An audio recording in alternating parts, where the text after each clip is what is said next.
Hello friends, കാറ്റത്ത് കിളികൂടിലെ വരാനിരിക്കുന്ന വിശേഷങ്ങളിലേക്ക് അവരെ സ്വാഗതം ചെയ്തു. അങ്ങനെ നമ്മുടെ സുനന്ദ വീട്ടിൽ കയറി വന്നിട്ട് സുഭാഷേട്ടൻ എന്നെ കല്യാണം കഴിച്ചേ പറ്റൂ, ഞാൻ ഇനി തിരിച്ചു പോകത്തില്ല, എനിക്ക് സുഭാഷേട്ടൻ അല്ലാതെ ജീവിക്കാൻ പറ്റത്തില്ല. കാരണം ഞാൻ കൊച്ചിലെ മുതൽ ചേട്ടനെ കണ്ടു വളർന്നതാണ് ഞാൻ. എനിക്ക് ചേട്ടനോട് ഭയങ്കര ഇഷ്ടമാണ്, ചേട്ടൻ അറിയാലോ. എനിക്കിനി അങ്ങോട്ട് പോയി ജീവിക്കേണ്ട, അവരുടെ കൂടെ ജീവിക്കേണ്ട, എനിക്ക് ചേട്ടനോട് ജീവിച്ചാൽ മതി എന്നൊക്കെ പറയുമ്പോഴത്തേക്ക് നിധി പെട്ടെന്ന് പറയുന്നുണ്ട്, നീ എന്തേ പറയുന്ന സുനന്ദേ, കാരണം ഞാൻ ഇത്ര ഒരുപാട് വൈകിപ്പോയി, നിൻ്റെ കല്യാണം നാളെയാണ്, ഇപ്പോൾ ഇത്രയും വൈകിയ സമയം വന്നിട്ട് നിനക്ക് ഇപ്പോഴാണ് കല്യാണം കഴിക്കാൻ തോന്നുന്നത്, അത് നടക്കത്തില്ല. കാരണം ഞാൻ നിൻ്റെ അച്ഛനും അമ്മയൊക്കെ ഒരുപാട് പ്രതീക്ഷിച്ചു, മാത്രമല്ല വേറൊരു കുടുംബം വരെ വന്നിട്ട് ആ കുടുംബത്തിലെ ഏരിയയിലുള്ള ആൾക്കാരെല്ലാം ഇൻവോൾവ് ആയിട്ടുള്ളൊരു ഒരു കല്യാണമാണ് നാളെ നടക്കാൻ പോകുന്നത്. ഈ സമയത്താണോ നീ വന്ന് പറയുന്നത്, നീ നടക്കത്തില്ല, നീ നിൻ്റെ വീട്ടിൽ പോകും സുനന്ദ എന്ന് പറയാം. ഇല്ല, ഞാൻ പോകത്തില്ല, ഞാൻ സുഭാഷേട്ടനോട് ജീവിക്കത്തുള്ളൂ എന്ന് പറയണം. അപ്പം സുധീഷ് പറയുന്നുണ്ട്, അത് സുഭാഷേട്ടൻ കല്യാണം കഴിക്കുക, കാരണം കെട്ടുന്നത് നല്ലത്. എന്ന് പറഞ്ഞാൽ അന്ന് സ്വന്തം വരാൻ പറ്റിയില്ല, അന്ന് സാഹചര്യം കൊണ്ട് വീട്ടിൽ അവരെല്ലാം വഴക്കുണ്ടാക്കി വല്ല പ്രശ്നങ്ങളുണ്ടാക്കിയത് കൊണ്ട് മാത്രമാണ് വരാൻ പറ്റാതിരുന്നത്. ഏതൊക്കെയാണ് സുഭാഷേട്ട കല്യാണം കഴിക്കുന്നു പറയുമ്പോഴത്തേക്കും സുഭാഷും തയ്യാറാണ്.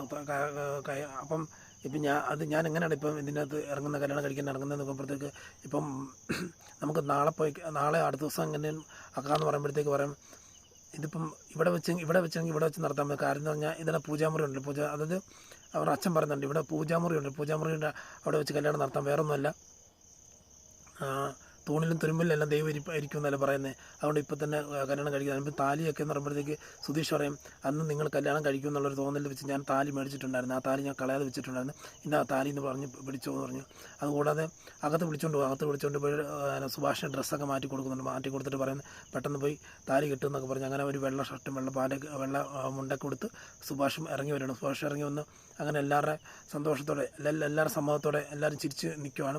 കെട്ടാൻ വേണ്ടി ഇങ്ങനെ നിൽക്കുമ്പോഴത്തേക്കും രണ്ടുപേരും ആ വിഗ്രഹത്തെ തൊഴുത് പ്രാർത്ഥിച്ചിട്ട് ഇങ്ങനെ താലി എടുത്ത് കെട്ടാൻ നിൽക്കുന്ന സമയത്ത് തന്നെ പെട്ടെന്ന് ചാടി നമ്മുടെ ധനശേഖരനും വൈഫ്, അത് ഭാര്യ, അതായത് സ്വന്തം അച്ഛനും അമ്മയും പെട്ടെന്ന് വാതിൽ ചവിട്ടി തുറന്ന് അകത്ത് കയറി വന്നിട്ട്, ഡി അസത്തെ, നീ എന്താ ഇവിടെ കാണിക്കുന്നത്, വാടി വീട്ടിലോട്ട് ഒന്ന് അവരുടെ അമ്മ പറയാണ്.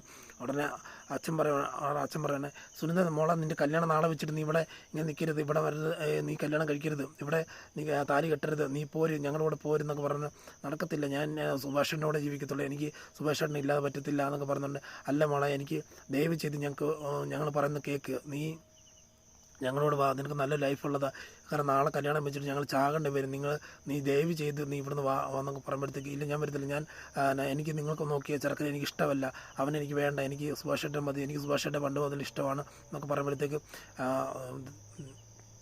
സുഭാഷിൻ്റെ അച്ഛൻ പറഞ്ഞ്, നീ ഇറങ്ങണ വീട്ടിൽ നിന്ന്, അവൻ്റെ എണ്ണം കല്യാണം കഴിക്കട്ടെ, അവർ കല്യാണം കഴിച്ച് സന്തോഷത്തോടെ ജീവിക്കട്ടെ, നീ എന്തിനാ ഇതിൻ്റെ ഒന്ന് തലയിടുന്നത്, കാരണം അവർക്ക് രണ്ടുപേർക്കും പ്രായപൂർത്തിയായ രണ്ടുപേർ കല്യാണം കഴിക്കുമ്പോൾ നിങ്ങൾ എന്തിനാണ് ഉടനെ സുധീഷും അനിയന്മാരെല്ലാവരും പറയുന്നുണ്ട്, നിങ്ങൾ ഈ വീട് വിട്ട് ഇറങ്ങുന്നത് നല്ലത്, അല്ലെങ്കിൽ ബഹളം ഉണ്ടാക്കും എന്നൊക്കെ പറയുമ്പോഴത്തേക്ക് ഉടനെ ധനശേഖരൻ പറയുന്നുണ്ട്, സുഭാഷേ മോനെ, എനിക്ക് നിന്നോട് ഒരു 5 മിനിറ്റ് സംസാരിക്കാനെന്ന് പറയുമ്പോഴത്തേക്ക് എന്താ കാര്യം എന്ന് ചോദിക്കുമ്പോഴത്തേക്കും മറ്റുള്ളവരെല്ലാം പറയും, പോകരുതെന്ന് പറയാം, ഇല്ല ദയവ് ചെയ്തു ഞാൻ പറയുന്ന കേക്ക് എന്ന് പറയുമ്പോഴത്തേക്കും എന്തായാലും നോക്കിയിട്ട് വരാമെന്ന് പറഞ്ഞു. സുഭാഷ് ധനശേഖരനെ കൂട്ടിക്കൊണ്ട് അവൻ്റെ റൂമിൽ പോയി സംസാരിക്കുമ്പോഴത്തേക്ക് എന്നാൽ ലളിതയും കൂടെ പോകുന്നുണ്ട്. പോയിട്ട് കഥകൾ കുറ്റിയിടുവാണ്. അകത്ത് കയറി കഴിയുമ്പോഴത്തേക്ക് പറയുന്നുണ്ട്, മോനെ സുഭാഷേ, ദയവ് ചെയ്ത് ഈ കല്യാണം നിർത്തണം, ഞങ്ങൾ നാളെ അവൾക്ക് വേണ്ടി ഒരുക്കി വെച്ച കല്യാണം നടത്താൻ ആഗ്രഹിക്കുന്നു. കാരണം ജീവിതത്തിൽ ഞങ്ങൾക്ക് ഏക ആശ്രയം, ഞങ്ങൾ ഏക രീതിയിൽ കൂടുതലുള്ള പ്രതീക്ഷയോടെ നിൽക്കുന്നത് സുനന്ദ ഒരാളാണ്. കാരണം എന്ന് പറഞ്ഞാൽ അവളെ ഒരാൾ മതി എന്നുള്ള രീതി മാത്രമാണ് ഞങ്ങൾ ജീവിച്ചത്. രണ്ടാമതൊരു കുഞ്ഞിന് പോലും ആഗ്രഹിക്കാത്തെന്ന് പറയുമ്പോഴത്തേക്ക് സ്നേഹം പങ്കിട്ട് കൊടുക്കേണ്ടി വരുമല്ലോ എന്ന് ഓർത്തിട്ടാണ്.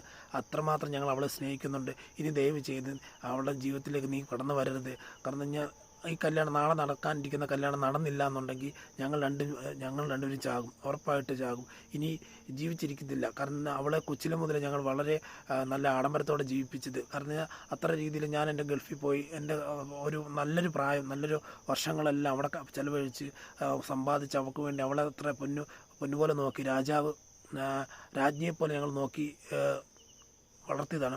ഇനിയിപ്പം അതുപോലൊരു ഭാവി ജീവിതമാണ് ഞങ്ങൾ അവളെ കണ്ടത്. അങ്ങനെ ഒരു ജീവിതത്തിലേക്കാണ് ഞങ്ങൾ അവളെ പറഞ്ഞയക്കാൻ ഉദ്ദേശിക്കുന്നത്. അതിനുവേണ്ടി ഒരു കല്യാണാലോചന നടത്തി ആ ഒരു കുടുംബമാണ് ഞങ്ങൾക്ക് ആഗ്രഹിക്കുന്നത്. അതല്ലാതെ നിങ്ങളുടെ കുടുംബത്തെ പോലെ അല്ല. അപ്പം ദയവ് ചെയ്ത് നീ വിട്ടു തരണം എന്ന് പറയുന്നുണ്ട്. ഉടനെ എല്ലാം കഴിഞ്ഞ് പുറത്തിറങ്ങി കഴിയുമ്പോഴത്തേക്ക് സുഭാഷ് പറയും, സുനന്ദ നീ വീട്ടിൽ പൊക്കോന്ന് പറയും. സുഭാഷായിട്ട് ഞാൻ പോകത്തില്ല, എന്താ പറയുന്നത്, അകത്ത് കയറി വന്നിട്ട് നിങ്ങൾ എന്താ സംസാരിച്ച്, എനിക്ക് പറ്റത്തില്ല എന്ന് പറയുന്നുണ്ട്. സുഭാഷ് പറയുന്നുണ്ട്, ദയവ് ചെയ്ത് നീ വീട്ടിൽ പോകും, കാരണം നീ ഇവിടെ നിൽക്കരുത്, എനിക്ക് നിന്നോട് നിനക്ക് എല്ലാം കഴിക്കാൻ പറ്റത്തില്ല, എനിക്ക് താല്പര്യമില്ലെന്ന് പറയുമ്പോഴത്തേക്ക് മറ്റുള്ളവരെ അനിയന്മാരും അച്ഛനും നിധിയെല്ലാം പറയുന്നുണ്ട്. സുഭാഷേട്ടൻ എന്താ നിങ്ങൾ ഇപ്പം എന്തേ പറയുന്നത്, ഇപ്പം അകത്ത് പോകുന്ന സുന്ദര അച്ഛൻ വന്ന് സംസാരിക്കും, അമ്മ വന്ന് സംസാരിക്കുമ്പോഴത്തേക്ക് ഇന്ന് നിങ്ങൾ പെട്ടെന്ന് മനസ്സ് മാറാനുള്ള കാരണം എന്താണെന്ന് ചോദിക്കുമ്പോഴത്തേക്ക് എനിക്ക് വേറൊന്നും പറയാനൊന്നുമില്ല, എൻ്റെ തീരുമാനം ഇതാണ്, എനിക്ക് സുനന്ദയെ കല്യാണം കഴിക്കാൻ പറ്റത്തില്ല, സുനന്ദ വീട്ടിൽ പോകുന്നത് നല്ലതെന്ന് പറയുമ്പോഴത്തേക്കും സുനന്ദ പിന്നെ ഇനിയിപ്പോൾ കൂടുതൽ പറഞ്ഞിട്ട് കാര്യമില്ല, സുഭാഷിന് കല്യാണം കഴിക്കാൻ താല്പര്യമില്ല എന്നുണ്ടെങ്കിൽ വേറെ ആരെക്കൊണ്ട് കല്യാണം കഴിപ്പിക്കാൻ പറ്റത്തില്ല. അപ്പോൾ സുനന്ദ പറയാം, ശരി സുഭാഷേട്ടൻ അങ്ങനെയാണ് മൈൻഡെന്നുണ്ടെങ്കിൽ പോകാമെന്ന് പറഞ്ഞ് അങ്ങനെ ഇറങ്ങിപ്പോകുന്നതാണ്. ഇനിയിപ്പം കാത്തിരുന്ന് കാണാം ബാക്കിയുള്ള വിശേഷങ്ങൾ. ഈ ചാനൽ ആദ്യമായിട്ട് കാണുന്നുണ്ട് ആരെങ്കിലും ഉണ്ടെന്നുണ്ടെങ്കിൽ ലൈക്ക് അടിച്ച് സബ്സ്ക്രൈബ് ചെയ്യാൻ വേണ്ടി ഒരിക്കലും പറഞ്ഞുകൊണ്ട് വീഡിയോയിൽ ഇവിടെ പറയുന്നു. Signing off. Thank you.